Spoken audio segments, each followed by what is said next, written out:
News. I am your host, Freddie Nazareth. There's no Nick Fisher this week because he's stuck on a train in the middle of nowhere somewhere. I'm only joking, of course. He's away from Derby this weekend and left a few hours ago. I'm being serious. Really. Look, Nick. Nick. Nick. Nick! See? He's not here. He told me he'd be back on Sunday, but it's not Sunday yet. It's Friday. It's been a fairly boring week for me. Therefore, I'm expecting the weekend to be fairly similar. How am I going to fill up the weekend? I could go to the pub. I haven't done that since Tuesday. Only good things come from going to the pub, I've found. I've had some nice beers and met some nice people. Some very nice, in fact. I'm sure I'll think of something to keep myself occupied this weekend.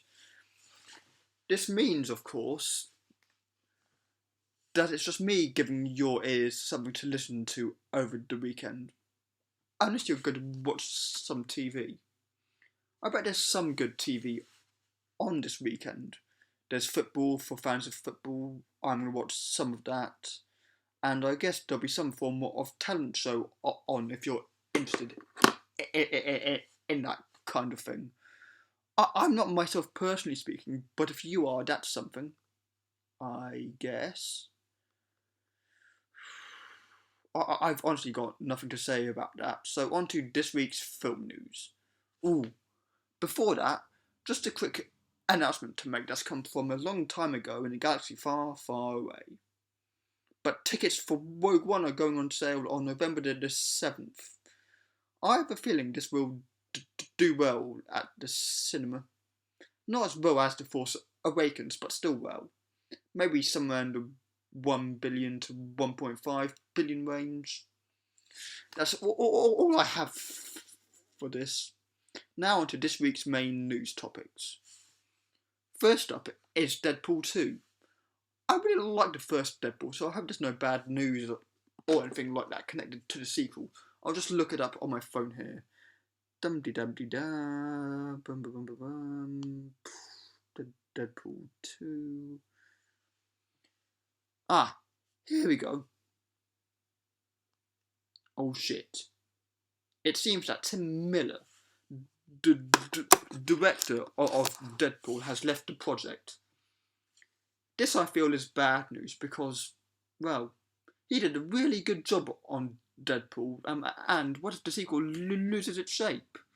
Furthermore, because he directed the first one, he knows the world and its characters, so which they will lose that aspect in the sequel. But what will happen to future installments? Really, what if the fate of all future X-Men films are now hanging in the balance because of this one film and its success? I don't know why I'm panicking so much about this particular topic, because firstly, the new director could do as good a job as Tim Miller. And secondly, the fate of the X-Men franchise doesn't depend on this one film. We have Logan coming out soon. I've seen the trailer for that and all. The trailer looks good, to me at least. It's a good trailer. I like good trailers. Yes, good trailer. Second on the list.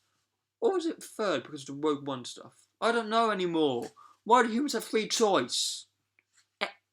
Anyway, Toy Story 4 and The Incredibles 2 have had their respective release dates swapped. This means that The Incredibles 2 will now be released on June 15th, 2018, and Toy Story 4 will be released on June 21st, 2019. This, I feel, is good news. Very good, in fact. Why? I hear the void that we call the internet ask. I really like The Incredibles. I really like Toy Story 2, don't get me wrong, but We last had a Toy Story film in summer of 2010, if my memory serves me correctly, and the first Incredibles came out in 2004. That's 12 years ago. 12. 12, I tell you. 12! Over half my life. I was 8 when it came out. Why did they tease us with that Underminer guy?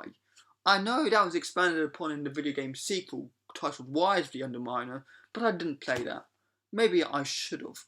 Anyway, because, as I said, it's been 12 years since The Incredibles was released, and it will have been 14.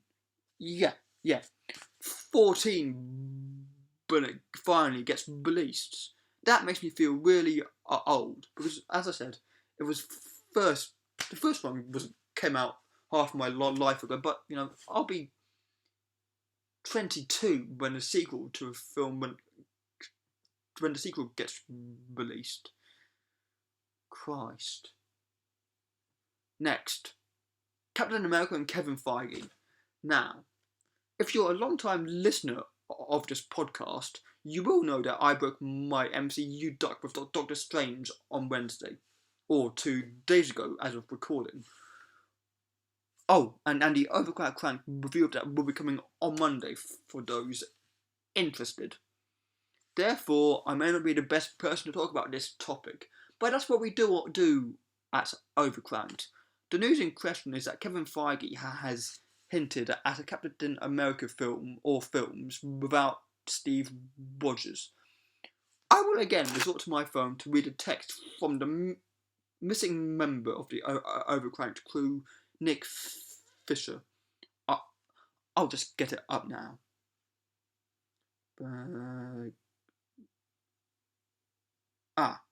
Here we are. This is a direct quote. There were characters in the Cap films, Sam Wilson, Bucky and Sharon Carter, who, while being characters in their own right, are really supporting characters of Captain America. Feige probably means films about these characters either with one of them becoming the next Cap or just them as they are. Sebastian Stan, who plays Bucky, has signed on to do 9 Marvel films and has so far only been in 3. His character, I believe, was Cap's successor in the comics, but currently it is Sam Wilson, aka Falcon. I would rather he asked me to add this to it. I would rather not have films where another character is Captain America. Each superhero should be their own person, but bringing the others into it is good because, well, why not? Especially Falcon. Who doesn't love him? So, there you go. That's Nick's views on the subject. They're interesting, I feel. I mean, I don't know who any of these people are, but his views seem pretty watertight and such. Now for my views. Do please forgive my lack of knowledge on the subject, but how can you make a Captain America film about Captain America? It would seem to me to be a little counterintuitive to continue the franchise unless someone else is Captain America. Having said that, I now realise that's kind of what Nick is saying. So we're in agreement. I do hope, however, that they don't do spin-offs, not just of Captain America, but on all films in the MCU.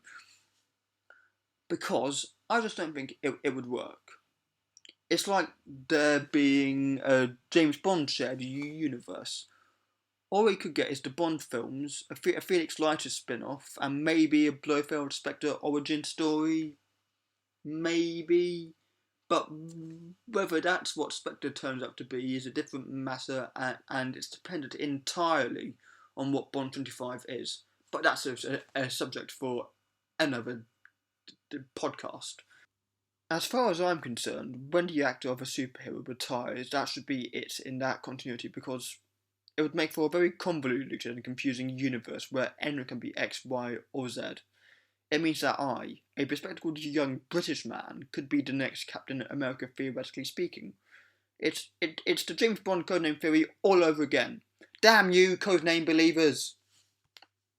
Lastly, for this week, Sherlock Holmes 3 gets a writer's room to help with the script. With Robert Downey Jr. and Jude Law reprising their roles and Guy Ritchie returning to direct. I have a question for Warner Brothers. Why didn't you do this 2 or 3 years ago? The last film, A Game of Shadows, came out in December 2011. That's nearly 5 years ago. And look, I understand that Downey Jr. has been busy with playing Iron Man in the MCU, but why couldn't they get the script ready so when he had finished there, he could have had a bit of time off, read the script, and then he can go on from there. I guess the reason why I'm caring so much about this is the amount of time between the sequels.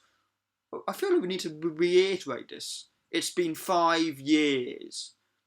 Admittedly, I haven't seen the second film, but I have seen the first one and I liked it. I liked it quite a bit. I definitely will see the second one. Look, I just wanted to see more of this, okay? And that's it for this week's news episode. Have a good weekend, and we'll be back on Monday with our Doctor Strange review. Oh, I mean both. Not just Nick, not just myself, but both of us. We'll both be here. See you then. Thanks for listening, and goodbye.